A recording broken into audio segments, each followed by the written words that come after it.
Hello, and welcome to the Unchewed Potato National Parks podcast. Hello, welcome back to my channel and to this podcast all about my experiences in the national parks. Today I wanted to talk about my solo trip to Royale and Voyageurs National Parks. So I took this trip last summer, actually about this time exactly a year ago. So it was late May in 2023 when I went to both parks. So I had been going through some life changes at the time and I wanted to go on this trip, but no one really was up for it with me. And so I was like, fine, I'll just take it by myself. And honestly, I think traveling alone is one of the best things that you can do, as long as you're safe and you know where you're going, and maybe you have a contact at home that knows where you're going and where you're supposed to be that you can kind of check in with just to make sure that you're safe. I honestly think that adventuring by yourself is one of the best things that you can do for your own self-discovery and self-growth. So anyway, when I was planning this trip, I decided that since these parks were fairly close, I would group them into one trip to save time and honestly to save money. I live in Kentucky, so traveling to either of these parks is not necessarily a cheap or quick thing for me to do. So I figured if I kind of grouped them in together, it would be a little more time efficient and would save on travel costs as well. So I allotted 8 days for my trip. On day one, I drove about 10 hours total to Eau Claire, Wisconsin, just stayed in a hotel there for the night, just kind of a little stopping point along the way. There was nothing really special there. It ended up being a really nice town, but there was nothing special there to see necessarily, nothing that I was personally seeking out. It was just a really good stopping point in the drive so that I wasn't driving like 15 hours straight. So I did about 10 hours on the first day. And then the second day I drove on about 5 or so more hours from Eau Claire, Wisconsin to Grand Portage, Minnesota. So there are several ways to get to Royale National Park. It is an island in the middle of Lake Superior that takes several hours to get to by boat, or you could also take a seaplane as well. And I think there are 2 or 3 different places that you can catch a ferry from. There is a port in Michigan, and there's also a port in Minnesota, and I think there's another one somewhere as well. And then I think there's probably 2 or 3 different services at least where you could catch a seaplane. Seaplane's much quicker, however, it's also much more expensive. So I chose the ferry option, and instead of taking the one in Michigan, I actually chose to take the one from Grand Portage, Minnesota. Grand Portage also has a national monument there that is on the NPS registry. So when I drove into Grand Portage on day 2, I actually spent a little bit of time touring the grounds, doing a little bit of hiking, and spending some time in Grand Portage at the actual national monument, which was super cool. I always tell people the minor parks are the ones that end up being like the coolest stops.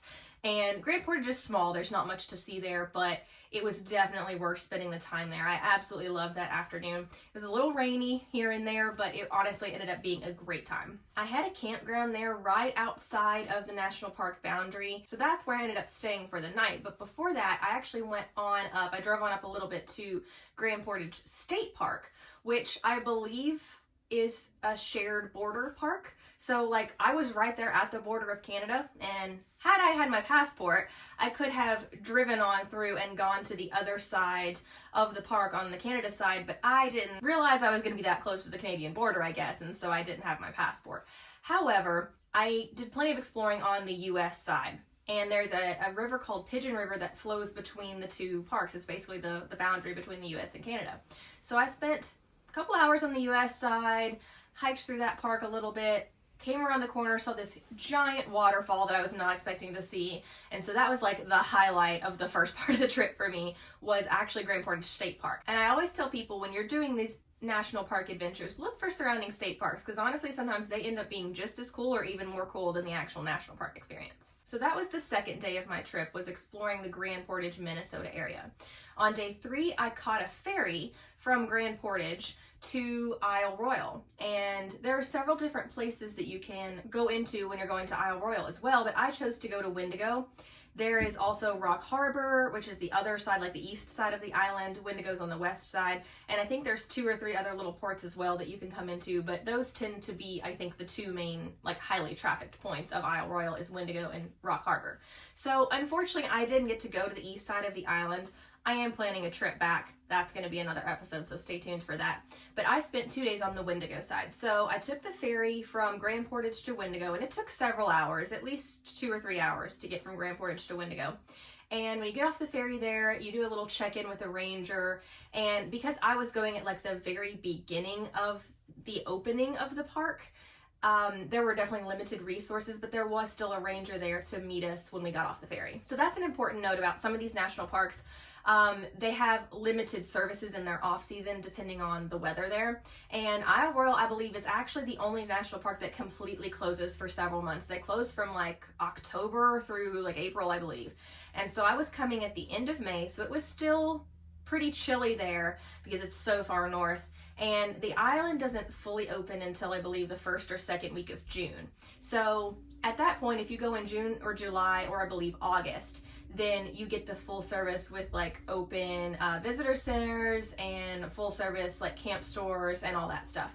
But they were very minimally staffed at this point, but there were still a few rangers on staff. And the one that greeted us when we got off the ferry kind of gave us our, like our backcountry passes and our permits, and gave us maps, gave us a little bit of an orientation on like how to respect the island. There's very, very much a heavy emphasis on leave no trace, which there are in all national parks, but because Isle Royale is so remote, they really, really place an emphasis on that. There are trash cans, but they recommend you take your trash off the island with you.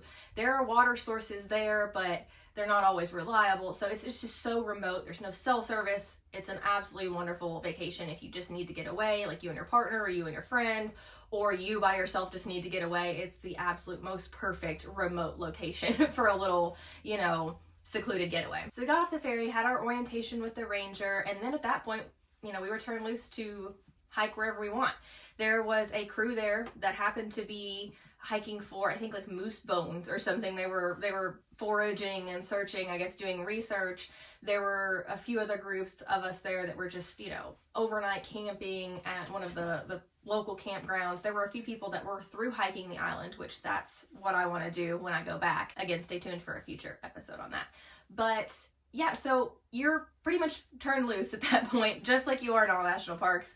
I'm sure, hello, we have a Luna. Of course we have a Luna in this episode. I'm sure if you go during the summer months when the park is fully open, there are some like ranger-led tours and stuff, but mostly it's an island for you to just explore at your own free will. So I had decided that I was going to stay at the Washington Creek campground, which was a very, very short walk from the visitor center and the ferry dock there. So I hiked on to that. The campground's a first come, first serve. So I hiked there pretty quickly, hoping to get one of the shelters because it was chilly and windy, and that helped knock off the wind and the cold so much, having one of those actual shelters. So I set my tent up inside there, and then I just went exploring. I hiked on the west end of the island.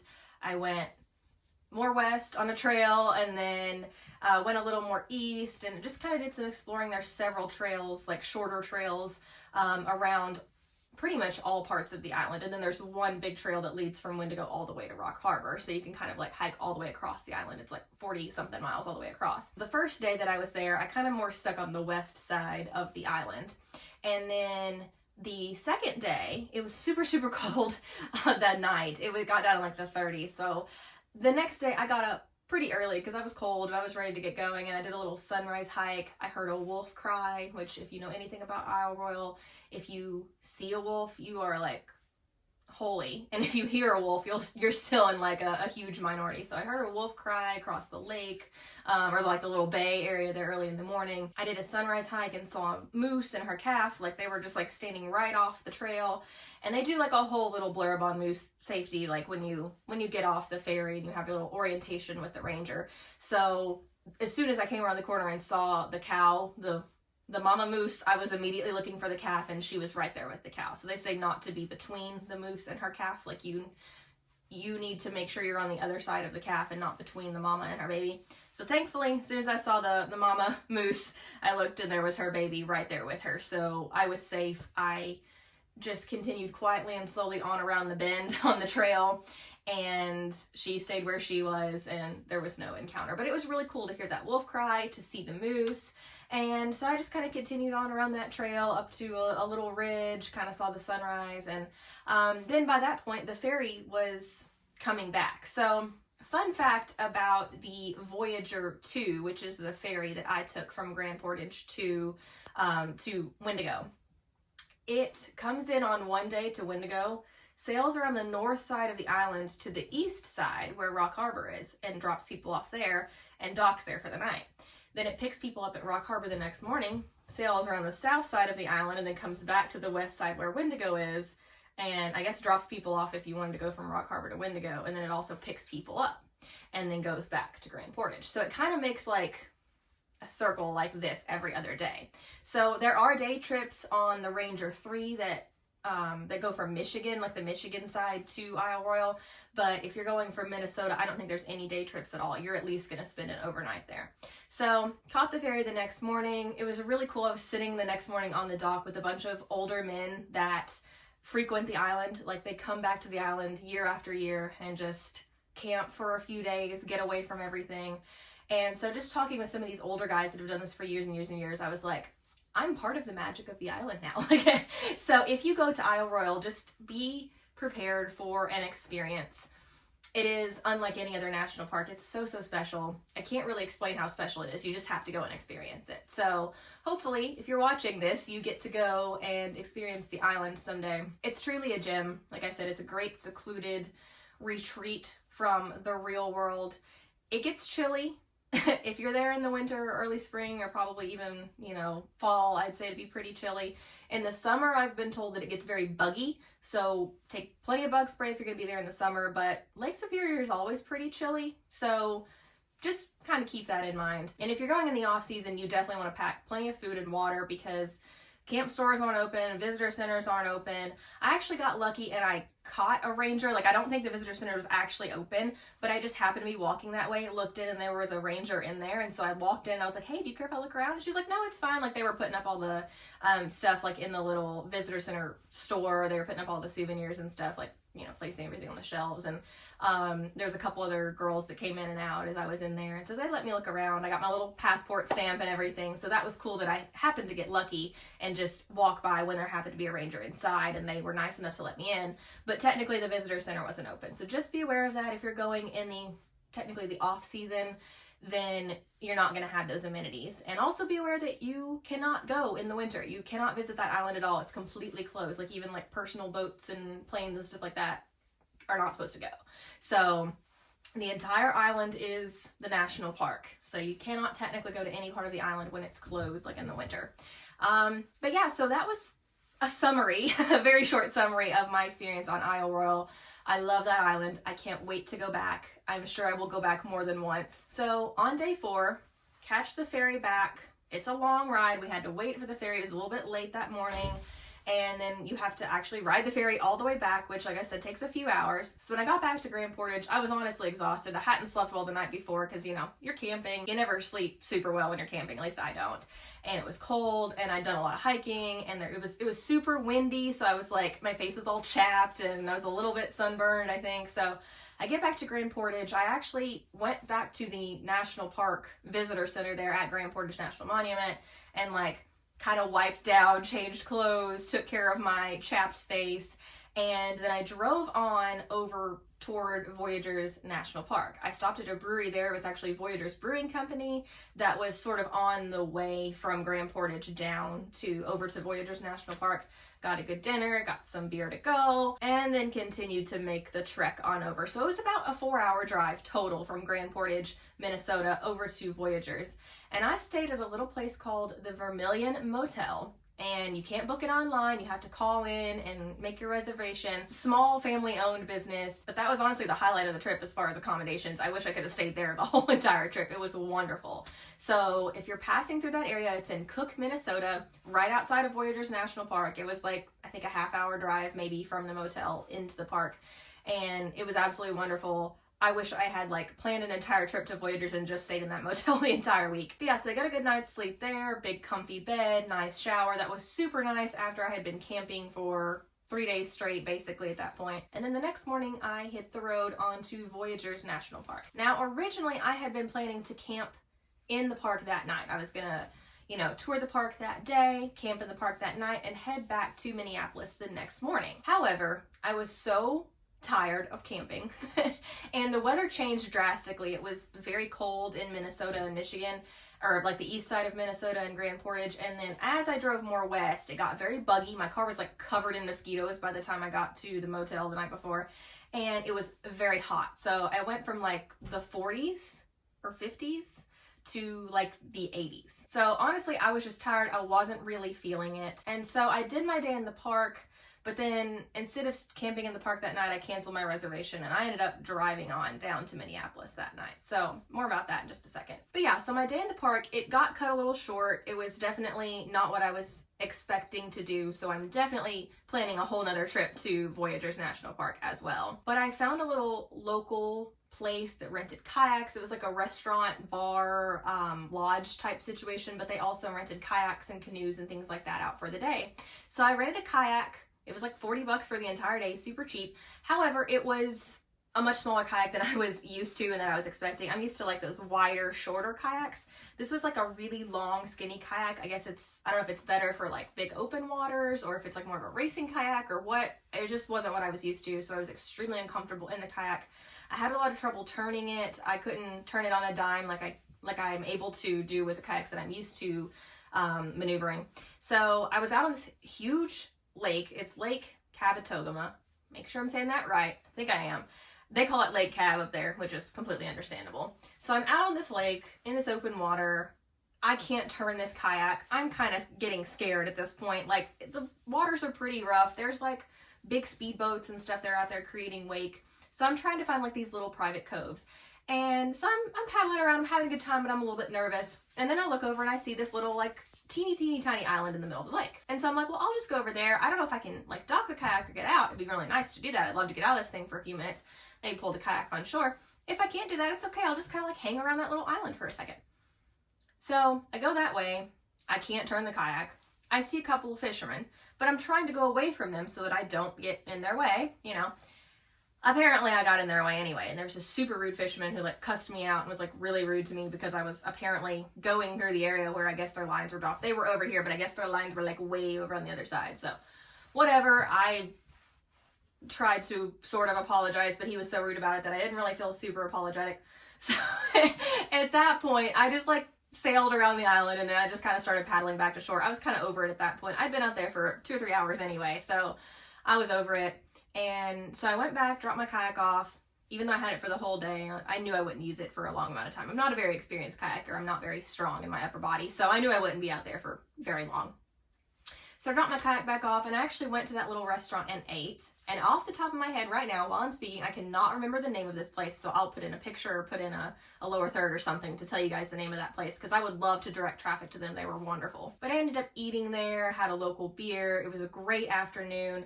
I ended up getting to go to actually 2 of the visitor centers. One of them wasn't open, but they had like the maps and the stamps outside. When I went to the Cab Visitor Center, they actually had everything out there. But then I went on over to Ash River, and they weren't supposed to be open, I think, until like the next week, because again, I'm kind of going in the off seasons of these parks. Technically, these parks are so far north that, like, you know, June, July, August, that's really the prime time to go visit them. So coming in at the end of May, I'm technically coming in their off season. So everything online said that all the visitor centers were going to be closed. So I wasn't expecting any of them to be open, but I was super happy that the Cab Visitor Center had the stamp, so I was able to get the stamp from there. But I was expecting to do the same thing at Ash River. I was like, oh, there'll just be a stamp outside like there was at that one, because I think that's what it said online. But I go up there and there's like people inside the visitor center, and so I like poke my head in. One of the volunteers is in there and I was like, hey, are you guys open? And she's like, yeah, we just opened today, come on in. So that was really unexpected and very cool. I actually got to go in the visitor center, walk around. I think I got a little coin from there, a little token, and was able to get my stamp and really say like I'd had the full experience at the visitor center. So that was very, very nice and very unexpected. And yeah, that was pretty much it for Voyageurs. I paddled around on Lake Cab for a couple hours in a kayak, got a couple stamps, got a good meal, and then I went back on to Minneapolis. So I definitely want to revisit Voyageurs because it was kind of a bummer. I was just kind of like emotionally over the entire trip by that point. The time on Royale was wonderful, but I really wanted to get back home to my cats and my friends and everything else. So I ended up kind of cutting my solo trip a little bit short because I realized that at the time, like, I wanted my boyfriend there. I wanted somebody there to experience it with me. And while I wish I'd had a better attitude about it and had just stayed and stuck it out, I realized that like I do enjoy making these memories and having these experiences with my partner. And even though he wasn't able to get off work and come with me at the time, none of my close friends that also do national parks, nobody was able to come with me. So I just thought, I'll just do it alone. And I really enjoyed the time on Isle Royale alone, but Voyageurs definitely would have been better with other people, I think. And also the advantage to visiting parks in their off seasons is you definitely get lower crowds, but you also get, you know, less amenities. You don't have options for a lot of the ranger-led stuff. And so that was really the bummer about Voyageurs, is there wasn't really much I could do. There's not a whole lot of hiking and stuff in that park. It's mostly being on the water, and then actually most of the park is like on the other side of the lake. And I don't have the capacity to like paddle myself across the lake, so I would have needed to do one of the ranger-led boat tours or something like that to really get the full experience of the park, and those aren't offered until June and July. So I really want to go back. I think we're thinking we'll go back in like late July to both parks when hopefully most of the bugs are gone, but we still get the full experience with, you know, the ranger-led options and things like that. So yeah, I ended up driving on to Minneapolis that night. I spent the next day in Minneapolis just because there was a couple breweries I wanted to hit, and I just always wanted to kind of experience that town. And then the last day I ended up actually just going ahead and driving home. And it was a long drive from Minneapolis to Kentucky. It was, I think, at least probably closer to like 12 hours. So I stopped a couple times, obviously, you know, got gas, got food, went to the bathroom, things like that, stretched my legs a little bit. But that's definitely a long drive. I'm not very good at driving for long periods of time. So if you're not either, I would not recommend doing that trip back like that far in one day. If you're closer to Minneapolis than I am in Kentucky, maybe you could do it. But if you're about the same distance away I am or even further, I'd recommend breaking up that last day into, you know, kind of crashing somewhere for the night like I did going up there. But yeah, so that's pretty much the summary of my solo trip. I would still recommend traveling solo. I really would recommend it to anybody if you're young, or especially if you're single, or if you're kind of at a turning point in life like I was at the time. Get away, even if it's just for a weekend, get away and reflect on yourself, because even though I kind of chickened out by the time I got to Voyageurs, I was a little tired of being alone and wanted to have like those adventures with someone else, because I was a little bit nervous being on the water by myself and all that stuff. I would still recommend do something that's maybe slightly out of your comfort zone. Maybe not quite that far out of your comfort zone, because that was just so far out of my element that I just wasn't comfortable really fully experiencing that by myself. But I've never camped alone. I've never traveled far alone. So that was really good, I think, for me to, you know, do the driving by myself, do the camping by myself, and just really get the full experience of being completely alone and secluded. Like I said, I had no cell service. There was really, like, I feel like there was honestly maybe like 20 other people on the island total.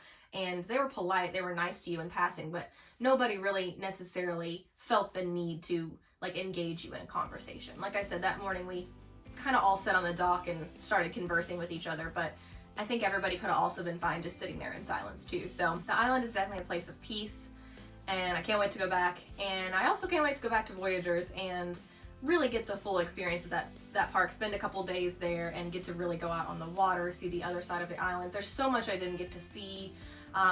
There's the rock formations and Kettle Falls. There's so much of the park that I didn't get to see. So I can't wait to go back, maybe see the Northern Lights, who knows, that's apparently pretty common up there, and really get the full experience of both parks through and through. So yeah, that's pretty much the summary of my solo trip last summer to pretty remote and secluded national parks. As always, if you have questions, leave them in the comment section below and I'll answer them in the next video. But for now, that is all. I will see you guys next time. Happy trails!